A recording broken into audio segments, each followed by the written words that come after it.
Look, I need to get this off my chest, because apparently everyone has an opinion about what happened at my birthday dinner, and nobody's asking for my side.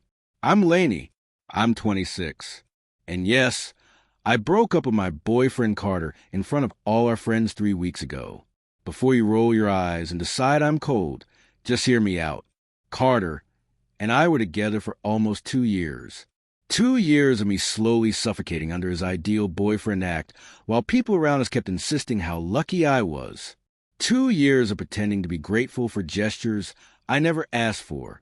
2 years of feeling guilty because I had this amazing guy who adored me, and all I wanted was for him to stop.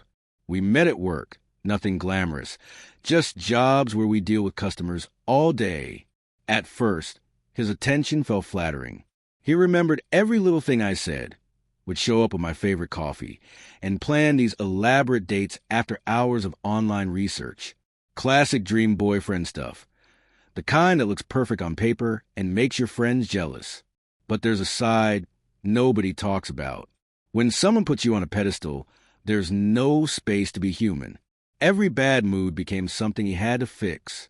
Every complaint about my day turned into him immediately Googling solutions or arranging a grand gesture to cheer me up. I couldn't be grouchy about work without him launching into speeches about finding a new job or planning a vacation to help me unwind. And the hovering, God, the hovering. Whenever we went out, he'd stick to me like glue, not in a jealous way, but he wouldn't mingle like the other partners. Carter would stay glued to my side, jump into every conversation, and constantly steer things back to how amazing I was. My friend Bella noticed at first. After a game night at her apartment, she pulled me aside and asked, "Girl, does Carter ever just relax?" She was right. He was always performing, attentive, devoted, perfect. It was exhausting to watch, and even worse to be on the receiving end. The worst part was how sensitive he was.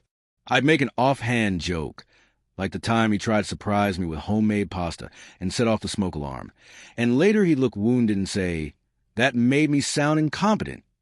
I'd think, dude, it was funny. Normal couples laugh about stuff like that.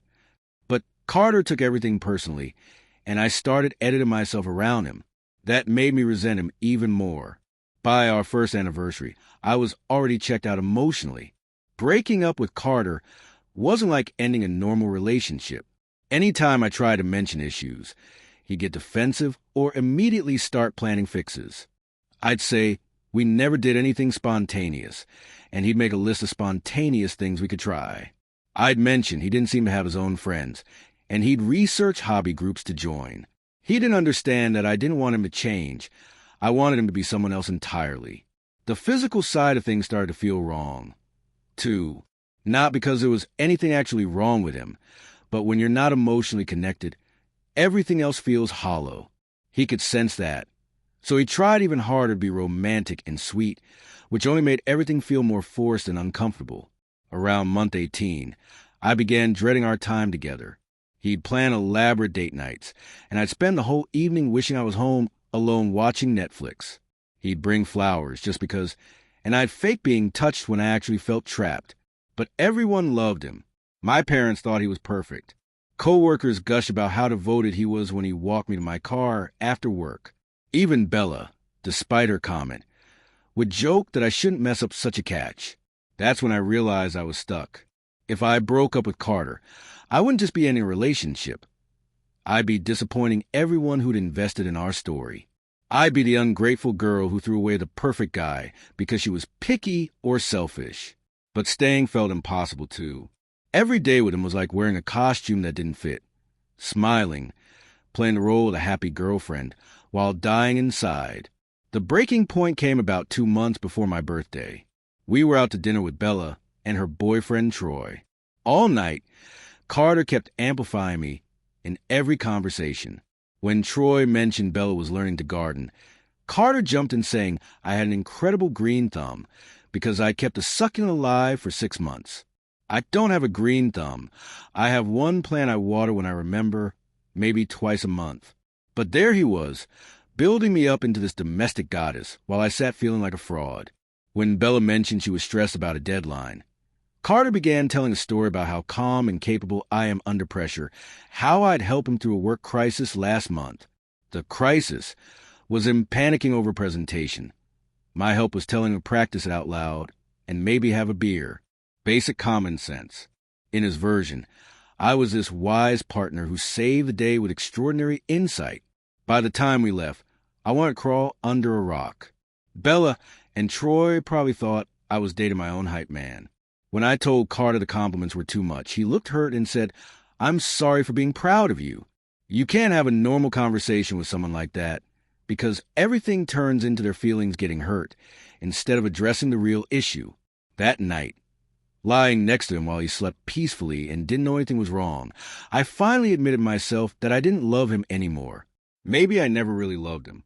Maybe I loved how much he loved me, and that's not the same thing. So when my birthday approached and Carter started planning an elaborate group dinner, coordinating with the restaurant, arranging a surprise cake, telling me to invite all our friends, I let him do it. Part of me felt guilty watching him put in all that effort, but another part resented that he'd assumed I wanted fanfare without asking. I never said I wanted a big celebration, a surprise cake, or a fancy restaurant. There he was, planning my perfect birthday according to his version, not mine. Like always, Bella could tell something was up because I kept making sarcastic comments about Carter going overboard. She texted, "Just break up with him already. This is painful to watch." She was right. The kindest thing would have been to end it before he spent all that money and effort. But I realized there was never going to be a perfect time. Any conversation about problems would become Carter wanting to fix things or plan solutions I didn't want. I was exhausted from the same circular arguments where nothing ever changed except him trying harder, which only made things worse. The week before my birthday, we had a fight about restaurants. Carter wanted to stick to places we'd been before because they felt safe and he knew the menu. I wanted somewhere new, somewhere with a little spark. When I brought it up, he immediately pulled out his phone and started researching options, asking what cuisine I wanted, reading reviews aloud. I snapped. That wasn't the point. I wanted someone who would suggest new places on their own, not someone who needed me to direct every choice. But he didn't understand. To him, the answer was better research and more planning, not actually developing his own sense of adventure. That's when I knew for sure we were fundamentally incompatible. He would always need step-by-step instructions and clear direction. I would always want a partner who could make decisions and take initiative without me managing him like a child. So by the time my birthday dinner arrived, I'd already decided it was over. The only question was how to end it without another exhausting conversation where he promised to change and beg for another chance. The night of the dinner, Carter picked me up looking so proud of himself. He coordinated everything perfectly. Reservations at an upscale place, invited the right mix of friends, even arranged parking. "Tonight's going to be amazing," he said on the drive, clearly expecting me to be wowed by his organization. But sitting at that restaurant table, surrounded by a dozen friends and watching Carter beam every time someone complimented the venue or the food, I felt nothing. Well, not nothing. I felt furious. There was this elaborate celebration of our relationship that I didn't want, planned by someone who assumed he knew what would make me happy without asking. The dinner itself was fine, good food, small talk. But Carter kept steering conversations to highlight our relationship or make me look perfect. When my friend Ashley mentioned car trouble, he launched into a story about my amazing problem-solving skills when his car wouldn't start last month. Except I hadn't solved anything. I'd suggested he call roadside assistance, which is what anyone reasonable would do. In Carter's retelling, I was some mechanical genius who diagnosed a problem and saved the day.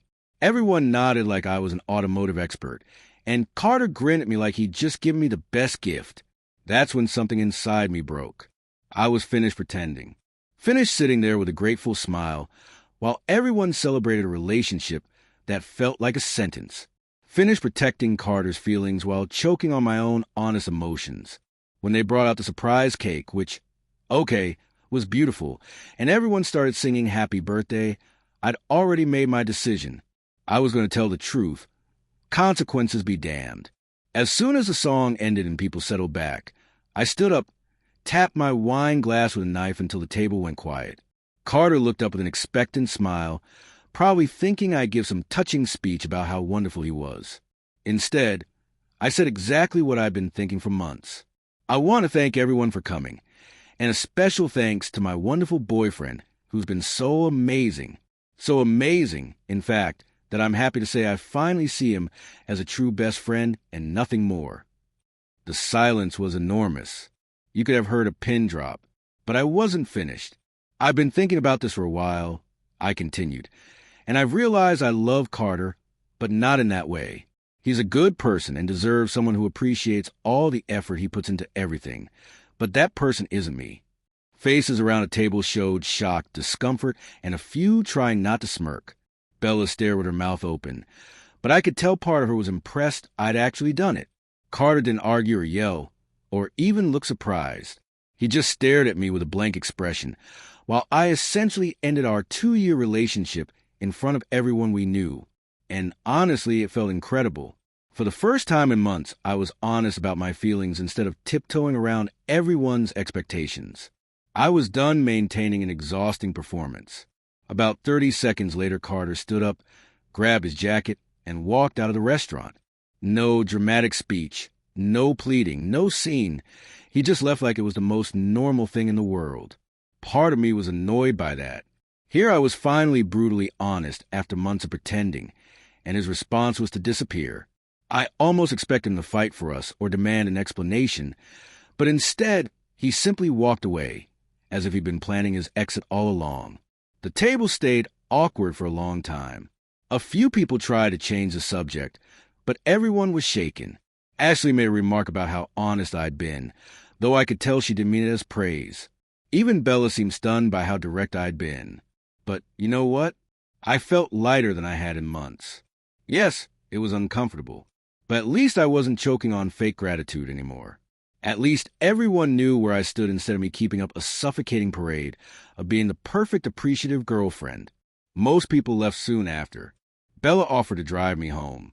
While we waited for a ride, she muttered, "Holy Laney, I knew you were unhappy, but that was intense." She told me it needed to be done. I'd been miserable for months. At least now it was out in the open.